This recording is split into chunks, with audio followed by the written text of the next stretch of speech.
নমস্কার, আমি মলি। সবাইকে স্বাগত আমার নতুন আরেকটি ব্লগে। আজকের ওয়েদারটা খুব সুন্দর। দিল্লিতে এমন ওয়েদার খুব কমই দেখা যায়। যাকগে, চলুন আজকে তাহলে একটু ঘুরে আসি। এই তো রেডি হয়ে গেছি আমরা। এই সেই কুর্তি সেদিন পালিকা বাজার থেকে নিয়ে এসেছিলাম, পরেও খুব আরামদায়ক আর প্রিন্টটাও বেশ সুন্দর।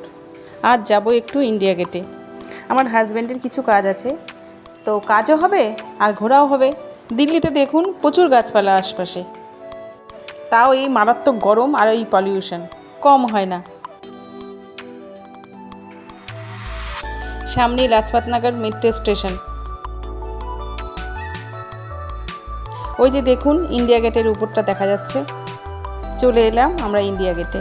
এই যে আমার হাজব্যান্ড গাড়িতে বসে বসে জল খাচ্ছে।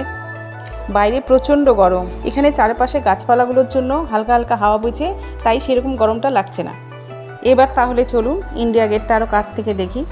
কাছে থেকে দেখার জন্য আন্ডারগ্রাউন্ড রাস্তা ব্যবহার করতে হবে, কারণ উপরে মেন রোডের জন্য ইন্ডিয়া গেট এবং পার্কিং দুটো ভাগ হয়ে গেছে। এর জন্য এই আন্ডারগ্রাউন্ড রাস্তাটা ব্যবহার করতে হয়। এই তো চলে এসেছি সেই আমাদের ইন্ডিয়া গেট। ইন্ডিয়া গেটে এসেছি, ফটো তুলব না? চলুন একটু ফটো তোলা যাক।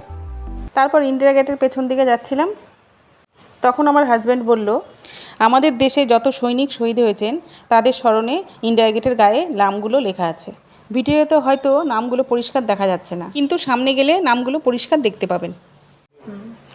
এই যে আমাদের সেই নেতাজি সুভাষচন্দ্র বসুর মূর্তি, যেটা আগে ছিল না, এটা নতুন করে বসানো হয়েছে। ব্যাস, তাহলে ঘোরা কমপ্লিট। এখান থেকে বেরিয়ে যাই এবার।